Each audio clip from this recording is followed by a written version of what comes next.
Hi అండి. ఇక్కడ మా పాత్వి ఏం చేస్తున్నారని చూస్తున్నారా?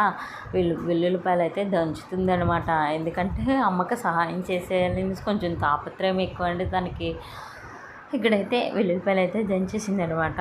అసలు కనీసం దంచనివ్వలేదు. వెల్లుల్లిపాయలు చూస్తే మాత్రం గొప్ప ఇంట్రెస్ట్ దంచడానికి అయితే.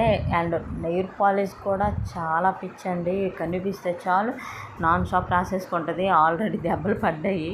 సో అందుకని చెప్పేసి భయంతో రాస్తుందనమాట.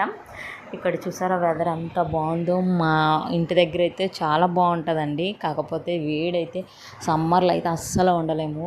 ఈవినింగ్ టైం వర్షం పడ్డది చూడండి. క్లైమేట్ అయితే చాలా చల్లగా ఉంది. అండ్ చాలా చూడడానికి కూడా చాలా బాగుందనమాట. సో ఈ నెక్స్ట్ డే అయితే మార్నింగ్ అమ్మ వాళ్ళ ఇంటికి అయితే వచ్చేసాము. అమ్మ వాళ్ళ ఇంటి దగ్గర క్లిప్ అయితే ఇదండి. తిని ఎక్కడ కానీ శ్రీకృష్ణుడు ఇలా నిల్చోవడం అండ్ ఫ్లూట్ అయితే వాయించేస్తుంది అనమాట. ఇంతవరకు నేను వెంకటేశ్వర స్వామి తప్ప శ్రీకృష్ణుడికి ఎప్పుడు అంటే పైన ఉంటుంది అనమాట ఫోటో చూపించలేదు. తిరిగి అంత ఐడియా వచ్చిందనమాట. నేనే షాక్ అనమాట అలా నిల్చుంటే. So thank you for watching my channel. Keep watching. కొత్తగా వచ్చిన వాళ్ళు లైక్ చేయండి, సబ్స్క్రైబ్ చేయండి.